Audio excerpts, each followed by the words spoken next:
si robí uši. Knihy, ktoré tu vidíte na stole, sú originály. Nie sú to žiadne kópie, nie sú to žiadne zreštaurované alebo opravené knihy, ale skutočné originály. Dôvodom si upozorniť na tie dve knihy, tie majú 300 rokov.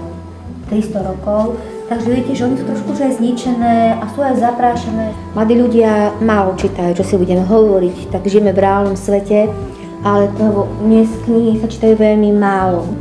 Mne tu múdry povedal, že kniha je takým ateliérom duše a je takým odrazom duše človeka, že vlastne kto nečíta, tak odkiaľ tie vedomosti.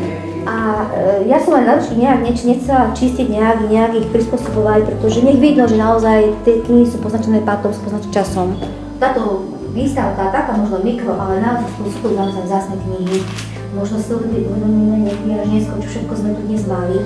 Má taký názov Kľúč minulosti, prítomnosti a budúcnosti. Takže pozrite si kľudne, môžete zobrať aj do rúk, ale neručím za to, že netvárite ako ja. Veľmi opatrne, tie knihy naozaj sú mnohé veľmi vzácne.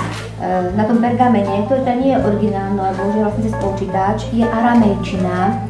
Je to jazyk, ktorom sa hovorí, že práve ním hovoril Ježiš, keď chodil po zemi. Naozaj sme na tých maturitných skúškach a počúvame odpovede a počujeme veľmi veľakrát odpovede v jednoduchých vetách. Ak už má aby človek povedať súvetie, aby to ešte bolo múdre, tak je to už ťažké. Mladí ľudia tým, že nečítajú knihy, nemajú slovnú zásobu. Ja vám poviem za seba, ja som tiež niekedy mala problém vyjadrovať sa. Takže aj keď si pustíte tú knihy, môžete si ich zobrať do rúk, ale stále musím upozorniť každého, že sa trošku aj pošpinite. Je na nich naozaj ten historický prach a pad. Takže môžete si naozaj prelistovať, ale veľmi jedne vás poprosím, aby sa vám nerozpadli v rukách, lebo tie knihy sú skutočne vzácne.